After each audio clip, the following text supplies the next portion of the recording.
সংকট মোকাবেলা করেই ছাত্রদল ক্যাম্পাসগুলোতে রাজনীতি করেছে। জনাব তারেক রহমান তিনি আমাদেরকে 7 দিন 10 দিন পর থেকেই একটা নির্দেশনা প্রদান করেন যে ক্যাম্পাসগুলোতে একদম যারা নিউ কামার এবং যারা একদম রানিং স্টুডেন্ট তাদেরকে সামনে রেখে আমাদের ক্যাম্পাস কেন্দ্রিক ছাত্রদলের নতুন ধারা ছাত্র রাজনীতি চালু করতে হবে।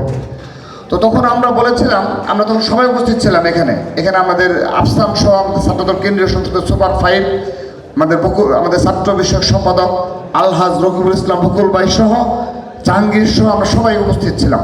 থেকে তার যে নির্দেশনা ছিল যে এই ক্যাম্পাসে এই ছাত্রলীগের সন্ত্রাসীদের উপেক্ষা করে আমরা আমাদের কাজ করে যাব।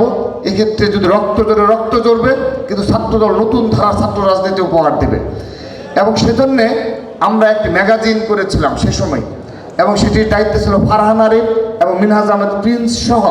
এটা খুব সুন্দর আমাদের সেই আলোকে সে একটা ম্যাগাজিন করে আমরা কাজ শেষ পর্যায়ে চলে গিয়েছিলাম। কিন্তু যখন জুলাইয়ের 13-14 তারিখ যখন একদম ক্রিটিক্যাল টাইম, আবু সাইদ এবং শহীদ ওয়াসিম শহীদ হওয়ার শাহাদাত বরণের আগের 1-2 দিন আগেও 3-4 দিন আগেও আমাদের মিটিং হয়েছে এই ম্যাগাজিন নিয়ে আমরা ক্যাম্পাসে কীভাবে করতে পারি এবং এই আন্দোলনটা কীভাবে সংগঠিত করা যেতে পারে। গণঅভ্যুত্থান ঘটেছে, আমরা ভেবেছিলাম যে বাংলাদেশ একটা স্থিতিশীল বাংলাদেশে চলে গেছে 5 আগস্টের আমরা ভেবেছিলাম।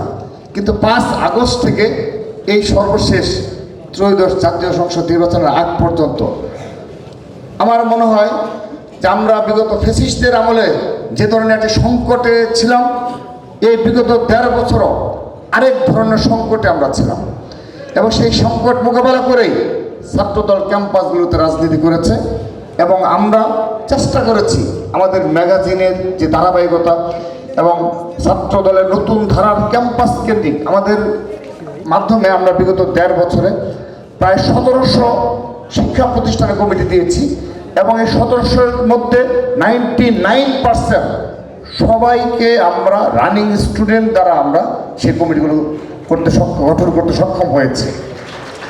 তো আমরা এভাবে নতুন ধারার যে ছাত্র রাজনীতি আমরা চালু করছি।